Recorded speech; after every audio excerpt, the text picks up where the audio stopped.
बच्चों, अब हम बात करते हैं वन संसाधन के विषय में। वन संसाधन हमारे लिए कितना महत्वपूर्ण है, यदि हम प्राचीन धर्म ग्रंथों में जाएं या प्राचीन आदि काल से ही यदि हम मनुष्यों की जो स्थिति थी तब से लेकर वर्तमान समय तक बात करें तो हम देखते हैं कि हमारे जीवन के लिए वन संसाधन कितना महत्वपूर्ण है। चाहे हम आवास की बात करें, वस्त्र की बात करें, भोजन की बात करें, औषधियों की बात करें, सब कुछ तो हमें वनों से प्राप्त होता है। हम जलवायु की भी बात करते हैं तो जलवायु में भी हम देखते हैं वनों से ही मेघ बन रहे हैं और मेघ से बारिश हो रही है और बारिश से हम अपनी कृषि का कार्य कर रहे हैं और अन्न प्राप्त कर रहे हैं, अपने खाद्यान्न की आपूर्ति कर रहे हैं। हमने आज तक न अधिक विकास कर लिया है जिसे हम कहते हैं कि हम आज विकसित अर्थव्यवस्था के रूप में हैं। तो ये अर्थव्यवस्था भी, विकसित अर्थव्यवस्था का जो स्थान है वो हमने कैसे प्राप्त किया? इन वनों के ही माध्यम से। इन वनों से ही हमें उद्योगों के लिए कच्चा माल प्राप्त हो रहा है। हमें जीवन तो आधार ये प्रदान कर ही रहे हैं, रहने के लिए एक छत तो दे ही रहे हैं और जीने के लिए भोजन की आपूर्ति कर रहे हैं। और हम ये कहते हैं वनों पर ही डिपेंड है बादलों का बनना। बहुत महत्वपूर्ण भूमिका इनकी होती है। पीने के लिए पानी भी हमें इससे ही मिल रहा है और साथ ही साथ हमारी विकसित अर्थव्यवस्था की जो नींव जिसे हम औद्योगिकरण कह रहे हैं, तो ये उद्योगों का जो कच्चा माल है ये भी हमें इन्हीं वन से प्राप्त हो रहा है। तो आप अंदाज़ा लगा सकते हैं कि जीवन की शुरुआत से लेकर हम जितना भी आगे बढ़ जाएं तो हम पूरी तरह से इन वनों पर ही डिपेंड हैं, इस वन संसाधन पर ही डिपेंड है। और इसीलिए तो प्राचीन समय में किसी ने कहा है कि वन जो है वो मनुष्यों का पालना है। ये तो एकदम सत्य बात है कि ये हमारे पालने के रूप में है। अब हम बात करते हैं कि जो भारत देश है हमारा, ये पूरी वन संसाधनों के दृष्टिकोण से बहुत ही धनी है। चाहे हम अपने हिमालय पर्वतीय क्षेत्र की बात करें, पूर्वी और पश्चिमी तटीय क्षेत्रों की बात करें, हर क्षेत्र में हम देखते हैं कि जो वन है उसकी विविध अलग अलग प्रकार की वैरायटियां, अलग अलग किस्मों के जो वन हैं हमें मिलते हैं। हम बात करते हैं इनके प्रकारों पर कि कौन कौन से प्रकार हमें भारत देश में मिलते हैं। तो पहला हम देखते हैं उष्णकटिबंधीय सदापर्णी वन। बच्चों, नाम से ही स्पष्ट है, उष्णकटिबंधीय सदापर्णी वन, जो जिस क्षेत्र में बहुत अधिक बारिश भी हो रही है, अच्छी वर्षा होती है, तापमान भी अच्छा है और जिन क्षेत्रों के जो वृक्ष हैं, जिन स्थानों के जो वृक्ष हैं, इस जलवायु के कारण सदा हरे भरे होते हैं, कभी भी अपनी पत्तियां नीचे नहीं गिराते, तो हम इन्हें उष्णकटिबंधीय सदापर्णी वन कहते हैं। अब ये कहाँ पर मिलते हैं? तो जब हम विश्व में देखें तब हम अपने विश्व में जो विषुवत रेखीय वन है, जहाँ पर सूर्य का प्रकाश एकदम लंबवत होता है, वर्ष भर सीधे पड़ता है, बहुत अधिक बारिश होती है, तापमान तो अधिक होता ही है, इससे बारिश भी बहुत अधिक होती है और इतने घने वन मिलते हैं कि वहाँ पर आपका प्रवेश कर पाना बहुत मुश्किल होता है, दुर्गम होता है। तो कुछ कुछ जो ये उष्णकटिबंधीय सदापर्णी वन है, उसकी जो किस्म है ये विषुवत रेखीय वनों से मिलती जुलती है। हालांकि ये उतना घना वनाच्छादन नहीं होता, लेकिन हाँ, हम ये कह सकते हैं कि बहुत ही घना वनाच्छादन होता है। तो हम देखते हैं कि ऐसे क्षेत्र जहाँ पर पर्याप्त वर्षा हो रही है, पर्याप्त वर्षा मतलब लगभग 200 सेंटीमीटर और इससे अधिक, और इन क्षेत्रों में जो वृक्षों की ऊंचाई होती है अत्यधिक वर्षा के कारण लगभग 50 मीटर और उससे भी कहीं कहीं पर हमें अधिक देखने को मिलती है। जब हम सदापर्णी वनों की बात करेंगे तो ये सदापर्णी वन हमें उन्हीं क्षेत्रों में मिलते हैं जहाँ पर 200 सेंटीमीटर से अधिक वर्षा होती है। हमारे भारत में ये आपके पश्चिमी तटीय प्रदेश, पश्चिमी घाट के जो पश्चिम ढाल है, जब हम पश्चिमी घाट के पश्चिमी ढाल की बात करते हैं तो हमें पता है कि जो पश्चिमी ढाल है उधर वर्षा अधिक होती है और जो पूर्वी ढाल वाला जो क्षेत्र है वो वृष्टि छाया क्षेत्र में आ जाता है, इसीलिए हम कह रहे हैं पश्चिमी घाट का पश्चिमी ढाल। इसके साथ ही साथ हमारा जो पूरा उत्तर पूर्वी पर्वतीय प्रदेश है, जहाँ पर पूर्वोत्तर राज्य की जब हम बात करते हैं उन क्षेत्रों में, और हमारे अंडमान निकोबार द्वीप समूह, इन सभी क्षेत्रों में हमें उष्णकटिबंधीय सदापर्णी वन मिलते हैं।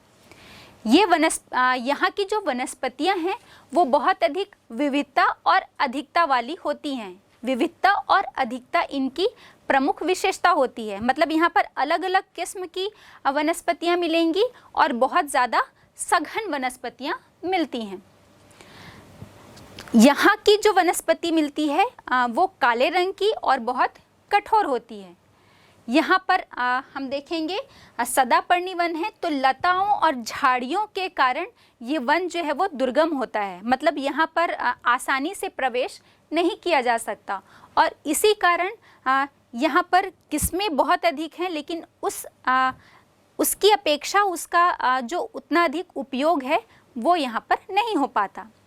जब हम मुख्य वनों की बात करें तो देखते हैं रबड़ है, महोगनी है, एबोनी है, ताड़ है, आबनूस है और बांस यहाँ के प्रमुख वृक्ष हैं। यहाँ की जो लकड़ियाँ हैं वो प्रमुख रूप से इनका जो उपयोग किया जाता है वो पेटियाँ बनाने के लिए, पैकिंग करने के लिए और प्लाईवुड बनाने में इनका प्रमुख रूप से प्रयोग किया जाता है। हाँ, चूँकि हमने बात की थी कि ये जो वनस्पति क्षेत्र होते हैं ये भूमध्य रेखीय वन क्षेत्र की ही भांति होती हैं, लेकिन उनकी तुलना में ये कम घने होते हैं और वृक्षों की ऊंचाई भी अपेक्षाकृत उससे कम होती है। तो हमने देखा जहाँ कहीं भी अधिक वर्षा के क्षेत्र हैं हमारे, लगभग 200 सेंटीमीटर से अधिक वर्षा वाले क्षेत्र, वहाँ पर ये सदापर्णी वन मिलते हैं। लेकिन जहाँ पर भी बारिश की मात्रा कम होती जाती है तो वहाँ पर हमें अर्ध सदाबहार वन हम कह सकते हैं, ये क्षेत्र हमें मिलता है। अब दूसरा देखते हैं मानसूनी वन। मानसूनी वन जो है वो भारत के विशिष्ट वन हम कह सकते हैं, और इसका जो विस्तार है वो लगभग पूरे भारत में हमें फैला हुआ मिलता है। ये लगभग 75 सेंटीमीटर जिन क्षेत्रों में वर्षा होती है, 75 सेंटीमीटर से लेकर 200 सेंटीमीटर तक के वर्षा वाले क्षेत्रों में हमें मानसूनी वन मिलते हैं। ये जो वन होते हैं वे विशेष रूप से, चूँकि हम मानसूनी कह रहे हैं तो मानसून मतलब मौसम के अनुसार, जब शुष्क मौसम होता है, जब बारिश नहीं होती है, तो उस विशेष मौसम में ये जो वृक्ष हैं वो अपनी पत्तियों को पहले ही गिरा देते हैं, और इसीलिए हम इन्हें उष्णकटिबंधीय पर्णपाती वन भी कहते हैं। आर्थिक दृष्टि से जब हम बात करते हैं तो ये वन हमारे लिए बहुत उपयोगी होते हैं। यहाँ पर बहुत अच्छी किस्म के वृक्ष पाए जाते हैं जिनकी लकड़ियाँ जो हैं वो काफ़ी उपयोग में लाई जाती हैं, और चूँकि उपयोगी इसलिए भी हैं कि ये उष्णकटिबंधीय सदापर्णी वन की भांति ये जो क्षेत्र है वो दुर्गम नहीं होते या बहुत अधिक सघन नहीं होते। इन वनों में हम आसानी से प्रवेश कर सकते हैं और इनके जो वन उत्पाद हैं उनका भी उपयोग किया जा सकता है। इसके दो प्रकार हमें मिलते हैं मानसूनी वन के। पहला है आर्द्र पर्णपाती मानसूनी वन और दूसरा है शुष्क पर्णपाती मानसूनी वन। जब हम आर्द्र मानसूनी वन कह रहे हैं मतलब वहाँ पर की जलवायु हमें आर्द्र मिल रही है। ये जो वन है यही आपको पर्णपाती और पतझड़ वन भी कहलाते हैं, क्योंकि यहाँ इन क्षेत्रों में हम देखेंगे जो ग्रीष्म ऋतु के ठीक पहले ये यहाँ के जो वृक्ष हैं या वनस्पतियाँ हैं ये अपनी पत्तियों को गिरा देते हैं, और इसीलिए हम इन्हें क्या कह रहे हैं, पर्णपाती वन। यहाँ के वृक्षों की ऊंचाई 30 से 40 मीटर तक होती है, और हमने पहले भी बात की है कि ये सदापर्णी वनों की भांति बहुत अधिक सघन नहीं होते, ना ही यहाँ वृक्षों की ऊंचाई जो है वो बहुत अधिक होती है, और इसीलिए चूँकि ये हमारे सुगम्य हैं, जाने के योग्य हैं, इसलिए आर्थिक दृष्टिकोण से ये वन हमारे लिए बहुत उपयोगी होते हैं। चूँकि हम आर्द्र क्षेत्र की बात कर रहे हैं तो ये वन 100 से 200 सेंटीमीटर वर्षा वाले क्षेत्रों में मिलते हैं। ये भारत की हम बात करें तो ये वन गंगा की निचली और मध्य घाटियों में, साथ ही साथ आपका जो पूर्वी तटीय मैदान है वहाँ पर पाए जाते हैं। मतलब आपका छत्तीसगढ़ हो गया, हम पूर्वी उत्तर प्रदेश की बात करते हैं, उड़ीसा हो गया, आंध्र प्रदेश है, महाराष्ट्र है, कर्नाटक की हम बात करें या केरल, ये सभी क्षेत्रों में हमें आर्द्र मानसूनी वन देखने को मिलते हैं। यहाँ के जो प्रमुख वृक्ष जो हैं साल, सागौन है, आंवला है, नीम, आम और चंदन यहाँ पर विशेष रूप से मिलते हैं। और साथ ही साथ अन्य वृक्ष में हम देखें या वनस्पतियों में तो गुलर है, जामुन है, रीठा है, बेर, पलास, ये सभी हमें मिलते हैं। सागौन लकड़ी से तो हम सभी परिचित हैं क्योंकि ये फर्नीचर बनाने के लिए बहुत ही उपयोगी होती है, और चंदन की लकड़ी भी हमें पता है क्योंकि ये बहुत ही सुगंधित होती है। तो ये जो क्षेत्र होते हैं ये आर्थिक दृष्टिकोण से बहुत ही उपयोगी हैं। फिर हम इसका दूसरा प्रकार देखते हैं, शुष्क मानसूनी वन या शुष्क पर्णपाती मानसूनी वन। ये वन जो होते हैं ये ग्रीष्म ऋतु के आरंभ से ही अपनी पत्तियां गिरा देते हैं। जहाँ पर कृषि भूमि का विकास किया जाना होता है, ऐसे क्षेत्रों में इन वनों को काटा भी गया है। ये वन हम यहाँ पर वर्षा की बात करें तो लगभग 50 से 100 सेंटीमीटर वर्षा वाले क्षेत्रों में इस प्रकार के वन हमें मिलते हैं। ऐसे वन हम आर्द्र मानसूनी वन की जब बात कर रहे थे तो ये हमें पूर्वी क्षेत्र में, तो जहाँ पर भी आपको आर्द्र मानसूनी वन मिलते हैं उसके पश्चिमी भाग में या पश्चिम की ओर ये वन जो है वो पाए जाते हैं। क्योंकि हम देखते हैं यहाँ वर्षा की मात्रा जो है वो पूर्व से पश्चिम की ओर कम होती जाती है। पूर्व से पश्चिम की ओर कहाँ पर कम होगी? जब हम पूर्वी तटीय क्षेत्र की बात करेंगे, और जब हम पश्चिमी तटीय क्षेत्र की बात कर रहे हैं तो हम देखते हैं कि यहाँ पर पश्चिम से पूर्व की तरफ जो है वो वर्षा की मात्रा कम होती जाती है। जब पश्चिमी घाट या पश्चिमी तटीय भाग को देखते हैं तो इसका पश्चिमी भाग जो है वहाँ पर बहुत अधिक वर्षा होती है, और जैसे ही हम इसके पूर्वी ढाल के सहारे जाते हैं तो देखते हैं वर्षा की मात्रा जो है वो क्रमशः कम हो जाती है, क्योंकि यहाँ पर वृष्टि छाया क्षेत्र होता है। ये जो वन है ये आपके पंजाब, हरियाणा, पूर्वी राजस्थान, दक्षिणी उत्तर प्रदेश की हम बात करें, या आपका पश्चिमी मध्य प्रदेश, महाराष्ट्र, कर्नाटक और गुजरात, इन क्षेत्रों में देखने को मिलते हैं। तो पंजाब, हरियाणा ये क्षेत्र ऐसा है कि जैसे ही बंगाल की खाड़ी वाला मानसून जो है आगे बढ़ता है तो ये जैसे जैसे पूर्व से पश्चिम की तरफ बढ़ता जाता है तो यहाँ पर भी बारिश की जो मात्रा है वो कम होती जाती है। इसीलिए ये जो शुष्क पर्णपाती वन है ये हमें इन क्षेत्रों में देखने को मिलते हैं। यहाँ के जो प्रमुख वृक्ष की हम बात करें तो यहाँ पर आम, जामुन, महुआ है, शीशम जो है वो प्रमुख वृक्ष है, और अन्य वृक्ष में भी हम देखते हैं रीठा है, बेर, खजूर और अमलता और नीम प्रमुख रूप से पाए जाते हैं। फिर तीसरा वर्गीकरण हम देखते हैं मरुस्थलीय वन। नाम से ही स्पष्ट हो रहा है ये भारत उन क्षेत्रों में हमें मिलेंगे जहाँ मरुस्थल होगा, जहाँ बारिश की मात्रा बहुत कम होगी। और इससे भी आप बहुत अच्छी तरह परिचित हैं कि हमारे भारत में मरुस्थल कहाँ पर है? विशाल थार का मरुस्थल हमारे राजस्थान में। या हम ये कह सकते हैं इस टाइप की जो वनस्पति है जहाँ पर बहुत ही कम बारिश, लगभग 50 सेंटीमीटर से भी कम वर्षा वाले क्षेत्रों में हमें ये इस प्रकार का जो वन है वो मिलता है। क्योंकि इस टाइप के जो वन होते हैं यहाँ पर हम देखेंगे कि वर्षा की कमी हो जाती है, इसलिए यहाँ पर वर्षा की कमी के कारण जो वहाँ के वृक्ष हैं वो पत्तियाँ, वहाँ पर हमें पत्तियाँ जो है वो बहुत कम मिलेंगी और छोटी मिलेंगी, और साथ ही साथ कांटेदार भी होती हैं। ये हमें प्रमुख रूप से पंजाब, राजस्थान, मध्य प्रदेश और ये तीनों ही जो क्षेत्र हैं, प्रमुख रूप से राजस्थान का हम देखेंगे तो राजस्थान का भी पश्चिमी हिस्सा और पंजाब के जो ऐसे हिस्से और गुजरात के ऐसे हिस्से जहाँ पर 50 सेंटीमीटर से कम वर्षा हो रही है, उन क्षेत्रों में हमें ये मरुस्थलीय वन जो है वो देखने को मिलते हैं। इसमें प्रमुख वृक्ष हैं आपके बबूल, नागफनी, रामबास या खेजड़ा, खैर, खजूर, ये जो हैं प्रमुख वृक्ष हैं और इनका प्रयोग ईंधन की लकड़ी के रूप में प्रमुख रूप से किया जाता है। और खजूर को हम देखते हैं कि खजूर से गुड़ बनाया जाता है।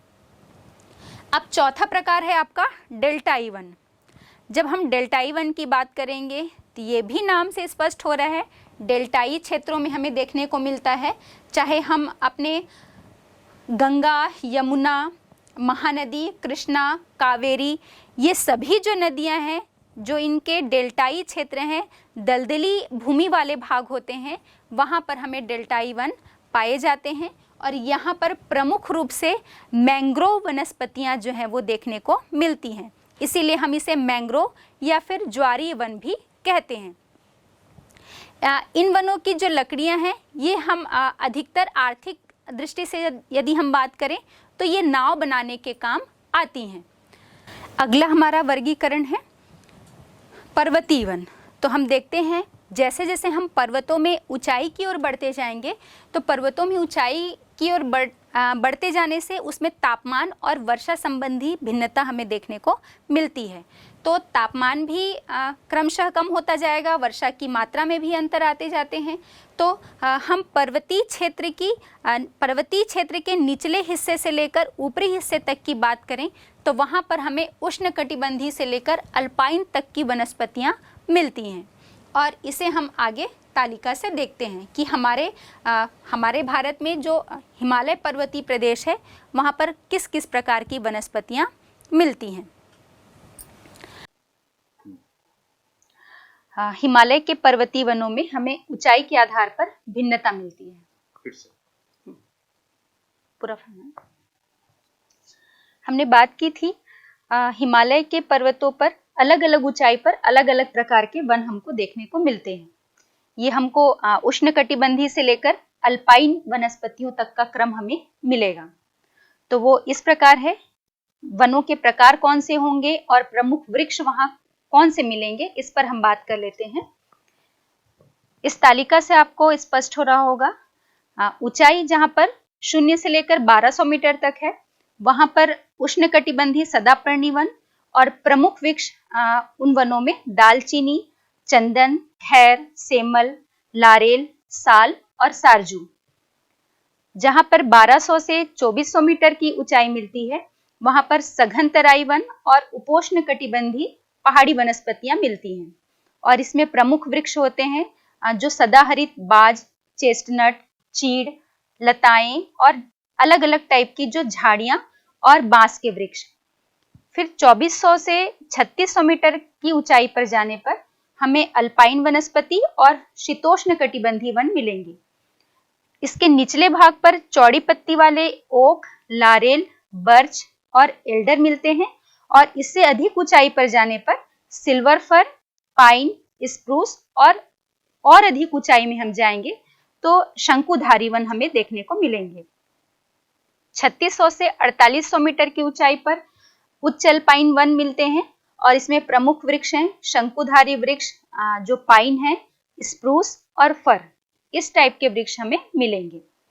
और 4800 मीटर से अधिक की ऊंचाई में जाने पर हमें किसी भी प्रकार के कोई वृक्ष नहीं मिलेंगे क्योंकि ये हिम रेखा से ऊपर आ जाता है जहां पर हमेशा बर्फ आच्छादित या ये क्षेत्र बर्फ से ढका हुआ रहता है।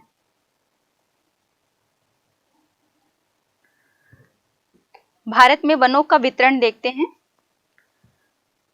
हमारे भारत में 752.3 लाख हेक्टेयर भूमि जो कि 19.47% है, इतने क्षेत्र पर वनों का विस्तार है। और प्रति व्यक्ति वनों का जो औसत है ये हमें यहाँ पर 0.2 हेक्टेयर मिलता है। और वनों का वितरण भारत में बहुत असमान है। यदि हम प्रादेशिक वनों के वितरण की बात करेंगे तो इसे प्रमुख 4 वर्गों में हम विभाजित कर सकते हैं, जैसा आपको तालिका से स्पष्ट हो रहा होगा। पहला है पर्याप्त वन भूमि वाले राज्य, नंबर 2 है आवश्यकता के अनुरूप वन वाले राज्य, और नंबर 3 आवश्यकता से कम वन वाले राज्य, और नंबर 4 है अल्प वन भूमि वाले राज्य। तो सबसे पहले हम बात कर लेते हैं पर्याप्त वन भूमि वाले राज्यों पर। इस वर्ग के अंतर्गत ऐसे राज्य आते हैं जहां पर कुल भूमि में 50% से अधिक वनों का विस्तार मिलता है। इसमें हमारा द्वीप समूह, जिसमें अंडमान निकोबार द्वीप समूह है, यहाँ वनों का प्रतिशत 86.2%, पूर्वोत्तर राज्यों में मणिपुर 67.5%, अरुणाचल प्रदेश 61.9%, त्रिपुरा 61.0%, मिजोरम 80.5% और उत्तरांचल 63% शामिल हैं। नंबर 2 जो इसका क्लासिफिकेशन है उसमें हम देख रहे हैं आवश्यकता के अनुरूप वन वाले राज्य। हमारे पर्यावरण को संतुलित बनाए रखने के लिए कुल भूमि के लगभग 30% क्षेत्र पर वनों का होना बहुत आवश्यक है और भारत में 30% से 50% वन भूमि वाले राज्यों के अंतर्गत हमारा छत्तीसगढ़ है 46%, मेघालय 41.1%, दादर और नगर हवेली 41.2%, असम 39.1%, हिमाचल प्रदेश 38.1%, उड़ीसा 38.3%, सिक्किम 36.3% और मध्य प्रदेश 35.1% इसके अंतर्गत शामिल हैं। तीसरा आपका वर्गीकरण है आवश्यकता से कम वन वाले राज्य, जहां पर 30% से भी कम भूमि क्षेत्र पर वन का विस्तार मिलता है।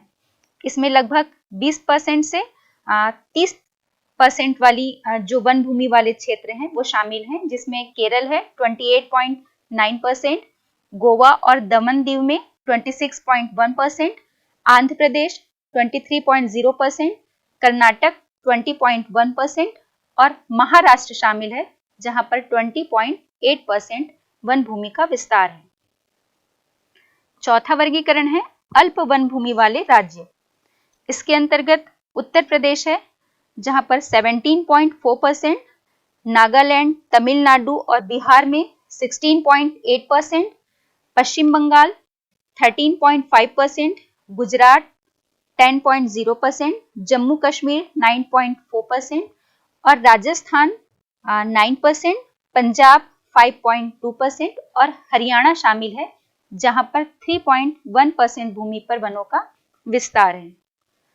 देश के लगभग 50% जो वन हैं वो प्रायद्वीपीय पठार और पहाड़ियों के अंतर्गत मिलते हैं और 20% जो वन हैं वो हिमालय के पर्वतीय प्रदेशों में, 12% जो वन है उनका विस्तार हमारे पूर्वी घाट और तटीय प्रदेशों में है और 10.5% वन जो है वो पश्चिमी घाट और तटीय प्रदेश में और बचा हुआ 7.5% जो है वो उत्तरी मैदान में विस्तृत है।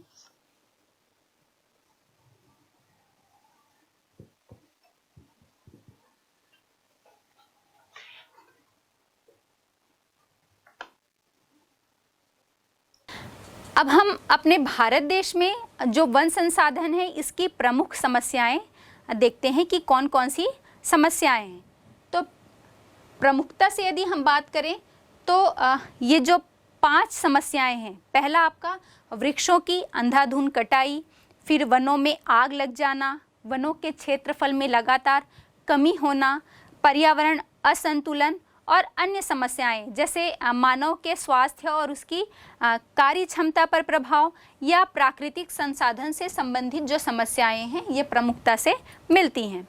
तो पहले हम देखते हैं वनों की अंधाधुंध कटाई। आपको पता है जैसे जैसे हमें स्वतंत्रता प्राप्ति के बाद से ही हम बात करते हैं तो हम लगातार विकास की बात कर रहे हैं और विकास का मतलब है हमारा नगरीकरण और औद्योगिकरण। तो नगरीकरण हो रहा है, इसका मतलब कि बड़े बड़े आवास, बहुमंजिला इमारतें बनाई जा रही हैं, उद्योगों की स्थापना की जा रही है, सड़कें, पक्की सड़कों का निर्माण किया जा रहा है। तो इन सभी के कारण हम क्या कर रहे हैं, वनों को साफ करते जा रहे हैं, वनों की अंधाधुंध कटाई करते जा रहे हैं। और ग्रामीण क्षेत्रों में भी हम ये समस्या भी देख रहे हैं कि पक्के भवन या पक्के मकान जो है उनके निर्माण के चक्कर में हम वहाँ पर भी जो वन क्षेत्र मिलते हैं उनकी कटाई करते जा रहे हैं। तो अधिकांश जो हमारी भूमि है ये नग्न भूमि के रूप में, या हम ये कहें कि वनस्पति विहीन हमें देखने को मिलती है और ये अभी आज हमारी वर्तमान की एक गंभीर समस्या है जिस पर सबको चिंतन करना जो है वो बहुत आवश्यक हो जाता है। दूसरा देखते हैं हम वनों में आग लगना। चूँकि ये दोनों तरीके से होता है या दोनों कारणों से होता है, प्राकृतिक कारणों से भी और मानवीय कारणों से भी, और इन दोनों ही कारणों से वन जो है वो जलकर खाक हो जाते हैं। फिर हम देखते हैं वनों के क्षेत्रफल में कमी। अभी हमने बात की थी कि कृषि भूमि का जो विस्तार है ना, इसके कारण और उद्योगों के विस्तार के कारण, लगातार उद्योगों के स्थापित होने के कारण और आवासीय स्थान इनके बढ़ने के कारण वनों के जो क्षेत्रफल हैं उनमें लगातार कमी आती जा रही है, क्योंकि हम वनों को ही साफ करके इन सभी का निर्माण कर रहे हैं। अगली हमारी समस्या है पर्यावरण असंतुलन की। चूँकि हमने बात की थी कि हमारे पर्यावरण संतुलन के लिए ये एक स्टैंडर्ड है कि लगभग जो कुल भूमि है उसके 33% हिस्से पर या 33% भाग पर वन होने चाहिए। लेकिन जब हम भारत की बात करते हैं तो हम देखते हैं कि हमारे भारत में लगभग 22.9% भूभाग पर ही वन है, और वनों की कमी के ही कारण वायुमंडल में गैसों का संतुलन बिगड़ गया है, और ये हमारी जो ओजोन परत है उसके क्षय के रूप में हम देख रहे हैं, और साथ ही साथ ग्लोबल वार्मिंग की समस्या के रूप में ये सामने आ रही है।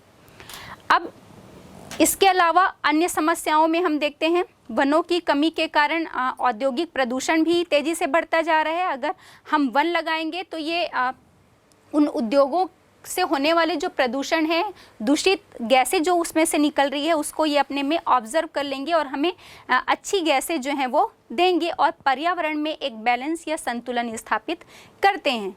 और इन्हीं के कारण, इनके कट जाने से हम कहीं देखते हैं कि चूँकि असंतुलन हो रहा है, पर्यावरण में इम्बैलेंस की स्थिति हो रही है, इसलिए वाष्पीकरण संबंधी समस्या, बारिश के अनियमितता की समस्या, जिसके कारण कहीं सूखा और कहीं बाढ़, ये वाली जो समस्या है ये भी उभर कर आ रही है। तो ये हो गई हमारे पर्यावरण संबंधी समस्याएं। अब हम ये देखते हैं कि इसके संरक्षण के लिए हम क्या क्या कर सकते हैं। वनों के संरक्षण के लिए या वन संसाधन के संरक्षण के लिए सबसे आवश्यक है कि हम ज़्यादा से ज़्यादा मात्रा में, अधिक से अधिक वृक्षारोपण का कार्यक्रम चलाएं, वृक्ष लगाएं। जितने वृक्ष हम काटते हैं उससे 10 गुना हम वृक्ष लगाएं। वनों की कटाई पर रोक लगाई जाए। जो हम विकास की आड़ में, विकास की बात करके अंधाधुंध वृक्षों को, वनों को साफ कर रहे हैं, इस बात पर रोक लगाई जाए, जिससे हम वन संसाधन का संरक्षण कर सकते हैं। साथ ही साथ वनों को आग से हमें बचाना चाहिए। तो इसके लिए जो भी प्राकृतिक और मानवीय कारण जिम्मेदार हैं उन पर हम रोक लगा सकते हैं या उनकी आवृत्ति हम जो है कम कर सकते हैं। परिवहन मार्गों का विकास करके, वानिकी कार्यक्रम, विभिन्न प्रकार के शासन के द्वारा वानिकी कार्यक्रम चलाकर हम वनों का विकास कर सकते हैं। और सबसे आवश्यक और अनिवार्य बात हम कहते हैं कि वन संरक्षण के प्रति लोगों में जागरूकता का होना अति आवश्यक है, क्योंकि जब तक आप और हम जागरूक नहीं होंगे तब तक कोई भी शासन के द्वारा जो कार्यक्रम चलाए जाते हैं या लोगों के द्वारा जो कार्यक्रम चलाए जाते हैं उसकी सफलता पूर्णतः आप और हम पर डिपेंड करती है। जब तक हम जागरूक नहीं होंगे तब तक हम वन संसाधनों का या वनों का संरक्षण नहीं कर सकते। तो आप और हम जागरूक होकर ज़्यादा से ज़्यादा वन लगाएं, वनों की कटाई पर रोक लगाएं, जिससे हम अपने पर्यावरण में एक अच्छा संतुलन जो है वो स्थापित कर पाएं।